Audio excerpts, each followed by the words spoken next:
Bienvenidos al programa de Podcast Ingeniería. Soy Claudia Silva y en esta oportunidad tenemos como invitado al docente Félix Israel Cabrera, quien es profesor del Departamento de Ingeniería en la sección de Ingeniería Civil. Bienvenido, profesor. Muy buenos días, gracias por la invitación. Bueno, el día de hoy lo tenemos en el programa porque vamos a hablar acerca de un tema muy activo en estos momentos, es un tema coyuntural, que es el tema del transporte público y movilidad urbana en estos tiempos de COVID-19 de pandemia, ¿no?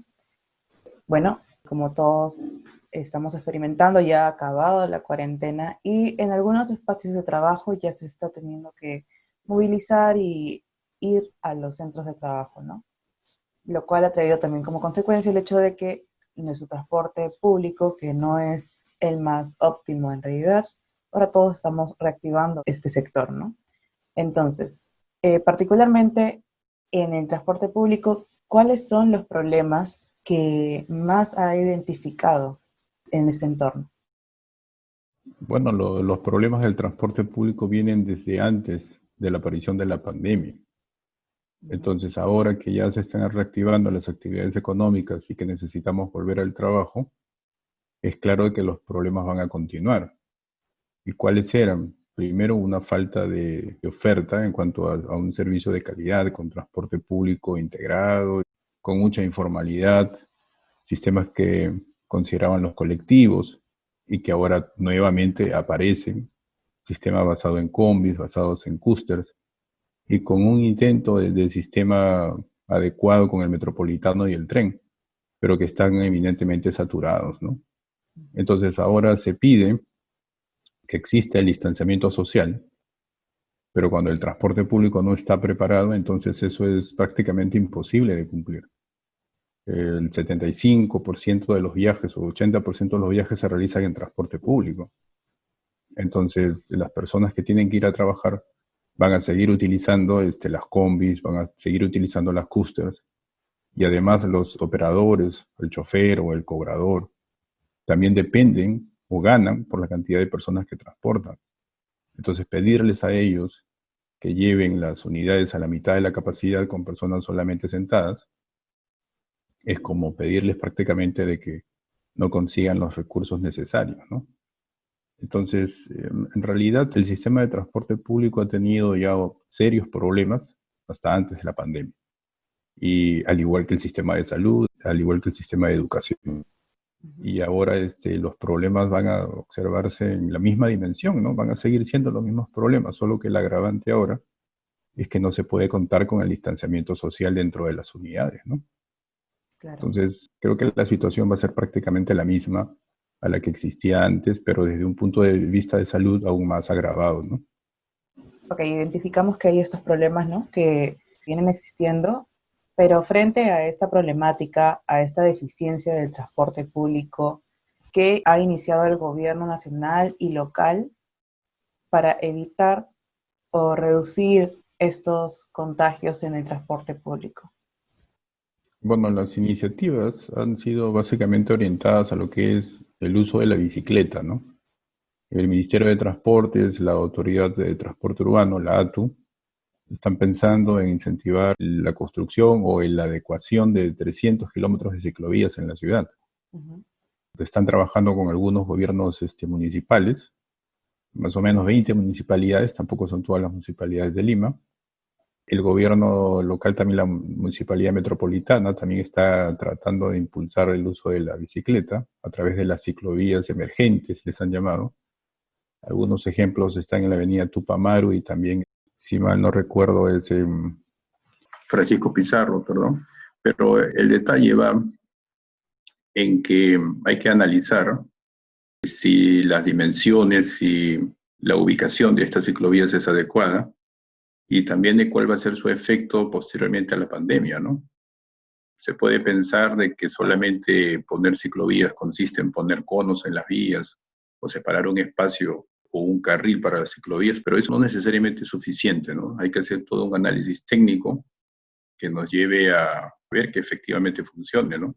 O qué va a pasar cuando ya el tráfico vehicular se regularice y los conductores de vehículos tengan un carril menos en la mayoría de vías. Entonces, la presión por la congestión que va a aparecer puede hacer que nuevamente estas ciclovías desaparezcan, ¿no? Que hayan sido solo, digamos, temporales. Y también no todas las personas van a usar bicicleta, o sea, existen diferentes tipos de ciclistas. Existe el que usa la bicicleta en cualquier condición y en el otro extremo está el que nunca usará una bicicleta si las condiciones sean buenas. Entonces, por un lado se incentiva el uso de la bicicleta. Por otro lado, las únicas medidas que se toman son medidas sanitarias en cuanto a la limpieza de los buses, de las combis, el uso, dice, de guantes y mascarillas para el cobrador, para el conductor.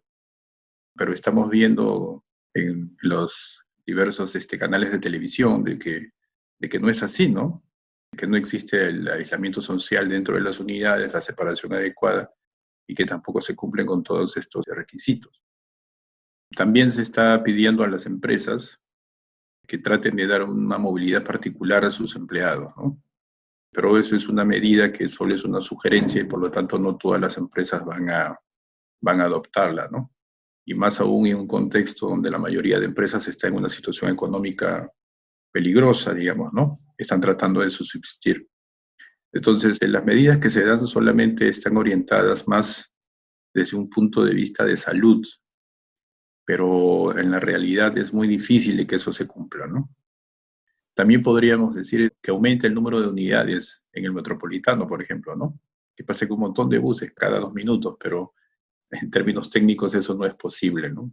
Hay un tiempo mínimo de separación entre las unidades, precisamente para evitar accidentes, ¿no?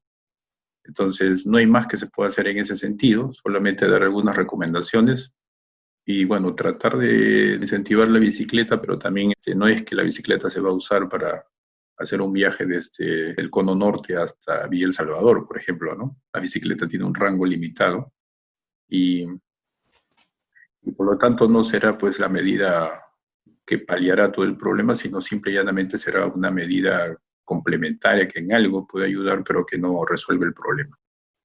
Se habló respecto a las medidas que se les había sugerido a las empresas para poder proteger a sus trabajadores mediante el transporte, ¿no? ¿Podrían dar un poco más en estas medidas que se ha sugerido o si es que se ha visto una respuesta por parte de las instituciones? ¿Cuál es la tendencia que se ha visto? ¿Realmente se está acatando estas medidas que se han sugerido? Si es una sugerencia, normalmente las empresas lo evalúan, pero no hay una respuesta, digamos, que vaya de acuerdo a la petición. Eso significaría para las empresas ver dónde viven sus trabajadores y ver cuáles son las rutas que deberían tener sus unidades, aparte de contratar unidades. Y eso en este contexto significa un desembolso económico que no todas las empresas están dispuestas a hacer, ¿no? O pueden hacer, digamos, porque están solicitando hasta los bonos o la ayuda del gobierno, ¿no? Entonces es una petición que se hace, pero que no todas las empresas van a cumplir, ¿no? Claro. Entonces, frente a esto, ¿qué podemos hacer nosotros los usuarios para protegernos, no? La respuesta es sumamente complicada, ¿no? Y depende también de la situación económica. Las personas que viajan normalmente en transporte público son personas que no pueden comprarse un automóvil. Entonces, estas personas, estamos hablando de que el 75% de los viajes en Lima u 80% de viajes se hacen en transporte público, significa que esa gente no tiene otra opción. Y los viajes en transporte público muchas veces duran 1 hora, 2 horas en promedio. Entonces, esas personas no tienen otra alternativa. ¿Qué alternativa tiene? El bus, la combi, el colectivo. Y en esa medida el colectivo puede tomar mayor fuerza por ser una unidad donde van 4 personas, en vez de ir dentro de un bus donde van 30 o 40, ¿no? Pero no hay otra alternativa básicamente para ellos. La clase media, aquellos que puedan comprarse un automóvil, probablemente lo hagan. Hay automóviles que no son tan caros, ¿no? Pero la mayoría de personas, los estratos populares, no tienen otra opción que no sea básicamente utilizar el transporte público, ¿no? Ya sea el tren, el metropolitano o el sistema convencional. La bicicleta puede ser una alternativa, pero solo cuando los viajes son relativamente cortos, viajes de 4 kilómetros, 5 kilómetros. pero más de eso ya estamos hablando de la necesidad de algún modo motorizado, ¿no? Y bueno, las personas que también tengan un poco más de ingresos y que mantengan su trabajo probablemente utilizarán el taxi. Pero en la mayor cantidad de personas, la mayor cantidad de ciudadanos, no puede escapar al uso del transporte público. Y la disyuntiva es entre cuido mi vida, voy a un paradero, veo el bus lleno, o de repente lo tomo o no lo tomo. Bueno, allí es donde también las empresas juegan un papel importante porque si no pueden crear un sistema de ellos particular con buses, otra de las cosas que también se ha estado hablando ha sido la de los ingresos diferidos, ¿no? Que algunas empresas permitan a sus trabajadores ingresar fuera de las horas punta para que puedan hacer, digamos, uso del transporte público cuando ya no se requiere tanto, ¿no? Pero son medidas que dependen de las empresas. Y creo que la ayuda principal está en aquellos lugares en donde sus trabajadores pueden seguir trabajando desde casa, ¿no? Eso yo creo que es fundamental también, ¿no? Sí, tengo una última pregunta respecto al transporte alternativo del que se había hablado, ¿no? El caso de la bicicleta.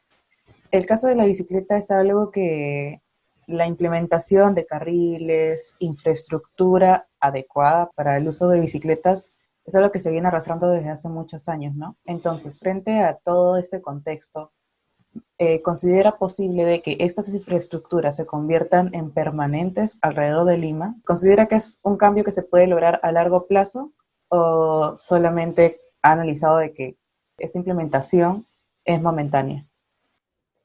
Yo creo que estas son medidas momentáneas, ¿no? O sea, si recordamos hasta antes de la pandemia ya habían problemas de congestión y los conductores son tan agresivos que las personas se preguntaban, ¿uso una bicicleta o es peligroso, ¿no? ¿O puedo morir atropellado? En este contexto de pandemia, no toda la población todavía ha salido a trabajar o ha vuelto a trabajar. Entonces, si la pandemia acaba, digamos, a fin de año, entonces no creo de que la ciclovía sobreviva, ¿no? Porque nuevamente las personas saldrán con sus vehículos, volveremos a la vida que teníamos antes, y eso significa de que si a las vías principales le quitamos pues uno o dos carriles para dárselo a la bicicleta, entonces ¿qué pasaría con las colas? ¿Qué pasaría con la congestión? La presión popular sería tan alta que nuevamente esas ciclovías desaparecerían para volver a dárselo a los automóviles, ¿no? Pero si la pandemia dura 3 años, o sea, estoy hablando de un periodo de tiempo sumamente largo, entonces sí posiblemente podrían sobrevivir si es que el diseño y la ubicación y todos los demás componentes se realizan adecuadamente, ¿no? O sea, depende del periodo de tiempo, básicamente.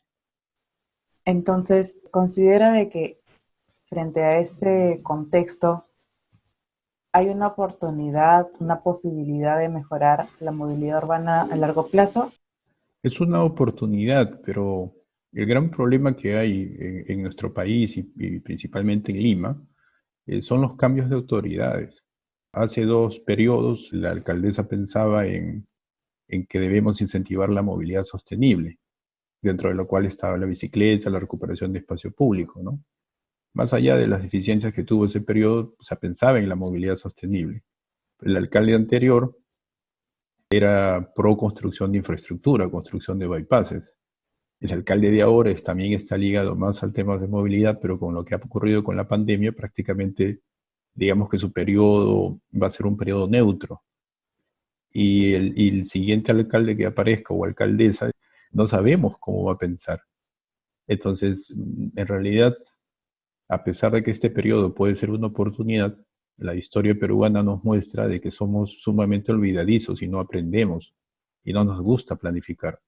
Entonces hablamos de que en salud, educación, en transporte necesitamos un cambio inmediato, ¿no? Hablamos de que necesitamos mejorar un sistema que ha estado abandonado por décadas, pero lo más probable es que pase la pandemia y que nuevamente volvamos al mismo sistema de salud, al mismo sistema de educación, y que volvamos pues a la época de las combis, de los microbuses, y que nos olvidemos que necesitamos pues tener un sistema de transporte integrado, ¿no?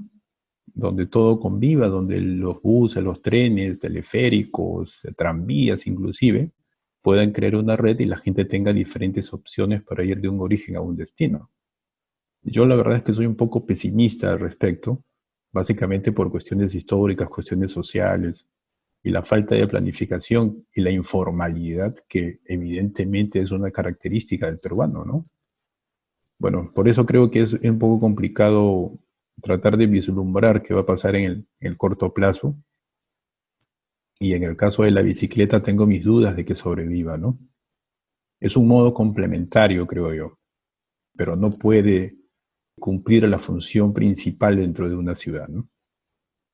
Entiendo las diferentes el análisis que ha realizado, ¿no? Respecto al contexto en el que estamos viviendo. Pero bueno, veremos qué pasa en los siguientes meses, en el siguiente año y respecto a todos estos cambios que se están dando en la movilidad, ¿no? Pero bueno, hemos terminado ahora con las preguntas y ahora vamos a pasar a un bloque de un ping-pong de palabras en el cual le voy a decir 5 palabras y me va a decir lo primero que se le venga a la mente. Puede ser una otra palabra, puede ser una idea, una frase, dependiendo de Ok. lo que desee. Ok, vamos a empezar en 3, 2, 1. Transporte, Oportunidad, ciclovías, incertidumbre, docencia, amor, ingeniería, soluciones, PUC. fortaleza. Perfecto, profesor. Bueno, esta ha sido la entrevista de Podcast Ingeniería. Para todos los que nos están viendo, pueden seguirnos a nuestra página de Facebook para tener más actualizaciones respecto al departamento y también pueden ver más videos y contenidos del departamento en nuestro canal de YouTube del Departamento de Ingeniería. Profesor, ¿tiene algunas palabras finales con las que desee cerrar este programa? Bueno, para las personas que tengan que movilizarse, simple y llanamente es cumplir con las medidas de seguridad. En el metropolitano se han instalado lavamanos, algunas alfombras desinfectantes, ¿no? Entonces hay que cumplir con esas medidas y tratar de alejarnos de los demás.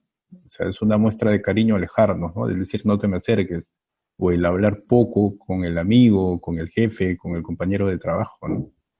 Y, y bueno, o sea, la gente de la Universidad Católica, que este es un periodo difícil, que está afectando a todos, como individuos y también como institución, pero como dije, la universidad es sinónimo de fortaleza, de solidaridad, de respeto, y vamos a salir adelante de esta situación y vamos a continuar siendo lo que éramos y sobre todo ayudando a la sociedad como lo estamos haciendo, ¿no?